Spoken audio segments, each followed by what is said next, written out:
Natabunan ng cellphone video ang pagsiklab ng apoy sa bago na ito sa may Kamuning Station ng MRT.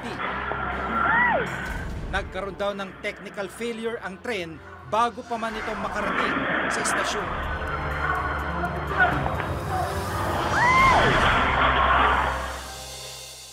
Ano ba yan kuya? Kanina pa eh. Sir, pwedeng malaman lang yung specific reason kung bakit naka-stranded kami dito ngayon. Ano ba na ito pa? Palapitin mo ito. Excuse me. Kaya mo na! Patay na ako dito eh! Sa isa pang video, makikita namang tumirik ang isa pang bago ng MRT sa kalagitnaan ng Santolan at Ortigas Station. Nag-shutdown ng tren kaya wala ring kuryente rito. Sa cellphone video na ito, makikitang nagtatakbuhan sa gitna ng EDSA matapos mag-overshoot o lumagpas sa dulo ng riles ng istasyon ang isang bago ng tren. Technical failure raw ang dahilan ng aksidente.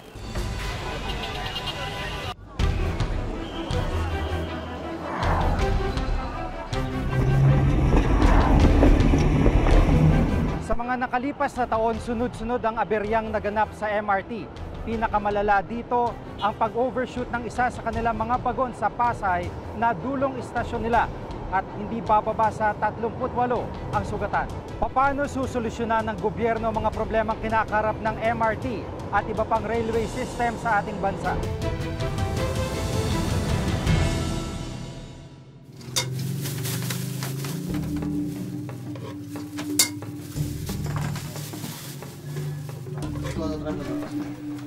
Isa si Mang Roldan Cantar, isang construction worker sa mga umaasa sa MRT, papasok ng kanyang trabaho.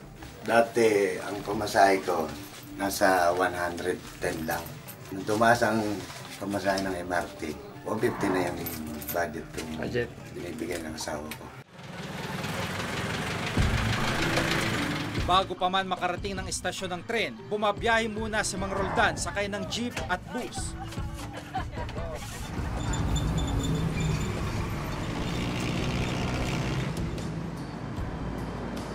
Bali, 18 yung pamasahe pa, Jimmy. Okay.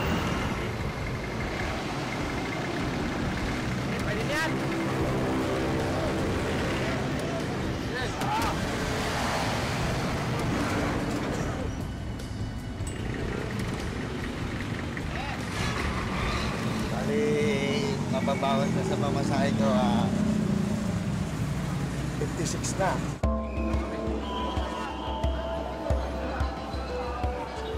Ngayong umagang ito, sinamahan ko siya sa kanyang biyahe sa tren.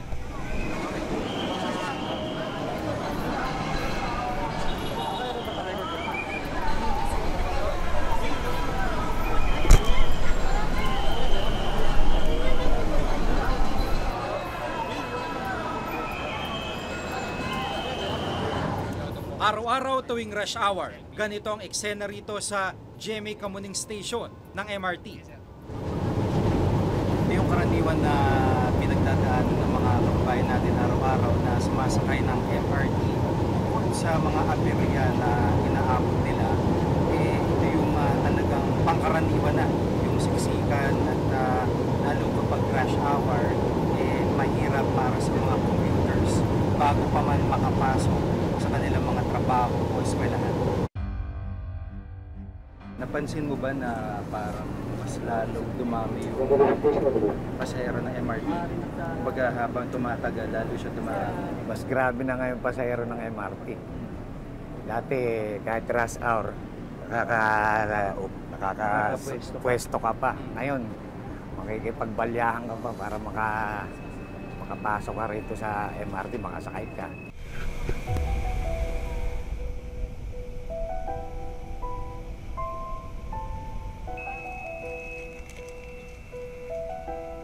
Sa pagpapatuloy ng aming biyahe, mas sumikip pa ng sumikip ang tren pagdating sa mga istasyon ng Cubao, Show Boulevard, Guadalupe at Ayala. Abot lamang sa may 300,000 ang kapasidad ng MRT, pero sa dami ng sumasakay dito araw-araw ay umaabot sa may 250,000 ang sumasakay sa MRT. Minsan ba naranasan mo na din na sa gitna, bumaba kayo at naglakad papuntang station? Oo. Pakikwento mo yun. Noong Pagsakay namin, papasok ako, biglang nag-shutdown. Nawala. May sumabog na sa linya ng kuryente ron nila. Bumaba kami ng Bonnie Station. Naglakad kami. Sa pagsusuri na ginawa ng MTR o Mass Transit Railway, ang leading railway operator sa Hong Kong nung nakarang taon, lumabas na bumagsak o unsatisfactory ang grado ng MRT. Itinuturong dahilan ng mga aberya at diskarel sa MRT ay ang hindi maayos na maintenance nito. Dagdag pa raw dito ang patuloy na paggamit o pag-ooperate ng labpas sa limitasyong kaya ng mga bagon. Mahigit sa 3,000 mga aberyang naitala ng APT Global dito sa MRT kaugnay ng kanilang operasyon. Paliwanag ni Engineer Rene Santiago, isang civil engineer, bukod sa mismong bagon, ang riles ng MRT kailangan na rin daw palitan.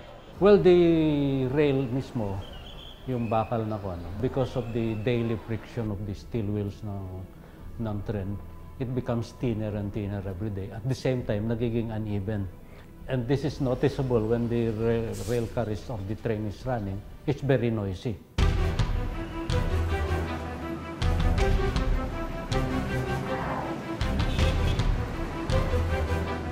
Sa unang 2 buwan pa lang ng 2015, hindi bababa sa 5 naitalang aberya sa MRT.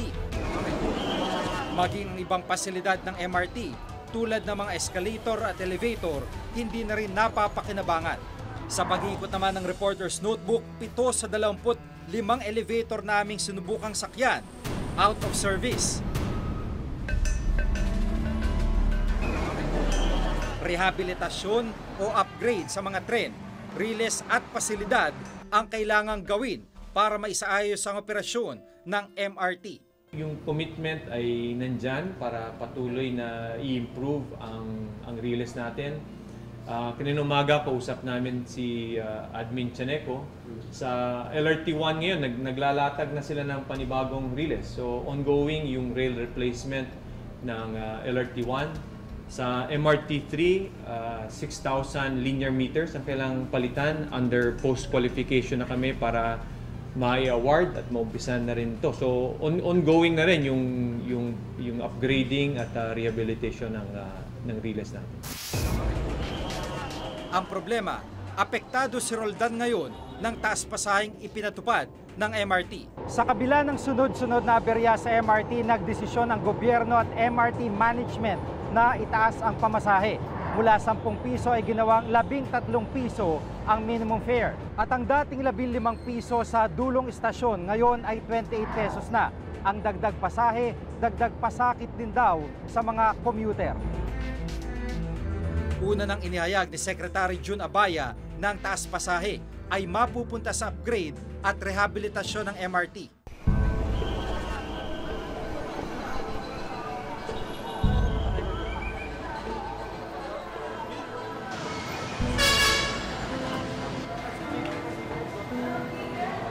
Matapos sumakay ng MRT, diretso si Mang Roldan sa LRT. Pero maging dito, nagtaas na rin ang pamasahe nung nakarang taon. Ang dating minimum na 12 pesos, ngayon 15 pesos na. Sulit ba yung mga pangako na pag tinaas, gaganda? Sulit ba yun? Ay, hindi. Mas lalo nga nahirapan pa yun kami mga pasahero. Bakit? Lalo na sa akin, isang construction worker lang. Nadagdagan pa ng, dagdag sila ng 10 piso. Kulang na yung value. Ipinaliwanag ng Light Rail Transit Authority o LRTA na mapupunta sa rehabilitasyon ang kikitain ng LRT sa taas pasahe. Sa pag-upgrade, kakailanganin daw na palitan na ang mga luma at nangangalawang na pyesa ng mga tren. Yung araw-araw na kinikita ng LRT, sapat lamang ito para matustusan yung pang-araw-araw na gastusin natin sa operasyon at saka sa maintenance. So, whatever money that we are earning, napupunta lang lahat yon. Break-even lang kami para sa operational at saka maintenance cost. Ito yung third, ito yung pinakabago. This is the first, 30 years old na yan. Andiyan, nagagamit pa rin natin. Pero pansinin mo yung katawan niya, may nababakbak na yan. Karamihan yan, talagang natatanggal na. So kailangan mo nang i-rehabilitate yung katawan niya, yung car body niya. Ang buong budget ni Roldan na 150, halos sa pamasahe lang lahat napupunta. Magkano na lang yung budget na natira sa'yo? Bale, natira sa akin, 75. Medyo malaki, pamasahe pa lang. Pamasahe pa lang yun.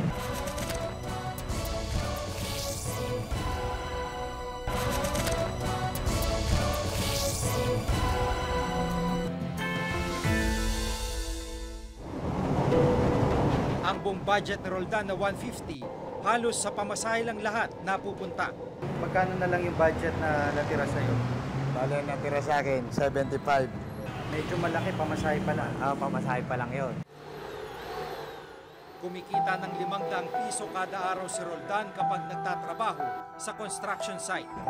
Sa araw kong 500 sa isang araw, halos 300 na lang yung maiuwi ko. Dahil minsan di na talaga ako nagmimerienda para mapagkasya ko lang. Kasi ang baon ng anak ko, 3 yung anak ko, 20-20 ang baon nila, bawat isa. Minsan makakaranas silang hindi papasok kasi wala akong maibigay pambaon eh. Habang maghapong nasa trabaho si Roldan, inaasikaso naman ng kanyang asawang si Ferilyn ang kanilang panganay na anak na si Shiralyn.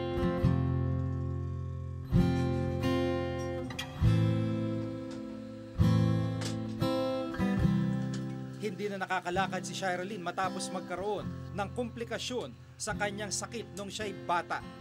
Nung maliit po ako, may bukol po ako sa likod. Inoperahan ako ng doktor. Tapos, tinusok-tusok niya po. Tapos, hindi na po ako. Ganito na po ako. Hindi ko na po yung... Sabi ng mama ko, bakit daw hindi na ako nakakapaglakad. Tapos, dahil 2 years old ako, nakakapaglakad po ako. Tapos yun, tuloy-tuloy na po, hindi na po ako nakakapaglakad. Simula na, naging lantang gulay na po. Tapos parang patay na po yung kalahating katawan ko. Hindi ko po magawa yung gusto kong gawin sa buhay ko. Yung di makatulong sa magulang. Tapos parang feeling ko po, parang pabigat ako kila mama. Mahigit 5 taon nang nakalipas mula nung huling mapatingnan sa doktor si Shiralyn. Hindi na ito naibalik pa sa ospital dahil malaking halaga raw ang kakailanganin para ma-therapy ang kanyang mga paa. Kaya naman ang bawat sentimo ay napakahalaga para kay Roldan. May nagsabi sa akin, makakalakad yan kung madadala raw sa ibang bansa. Parang kasi yung sa paa niya, kailangan palambutin. Pero dito sa Pilipinas, hindi lumambot yung paa niya.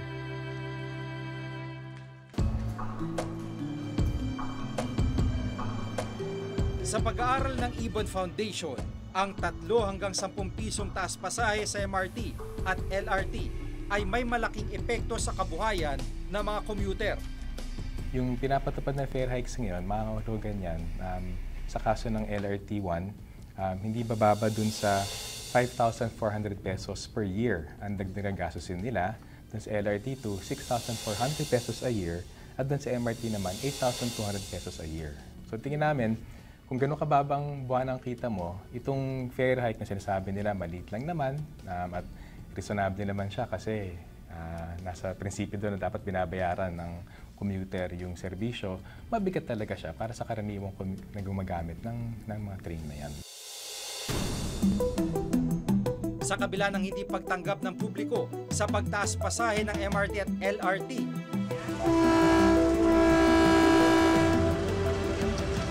naglatag naman itong nakarang linggo ang pamunuan ng Philippine National Railways o PNR sa DOTC ng panukalang magtaas na rin ng pamasahe. Kung matupad, aakyat sa 15 pesos ang dating 10 pisong minimum fare at 60 piso naman ang dating 45 pisong maximum fare sa PNR.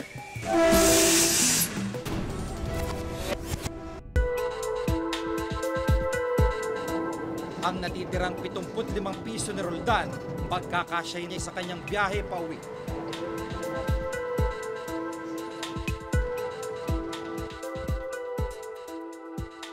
sumakay kami ng bus. Pinamasahe ko 20. Yung pagdating namin dito sa Sandigan, pamasahe ko yung 10. Kaya eksakto lang yung 150 na pinamasahe ko. Mula kaninang umaga? Mula kaninang umaga.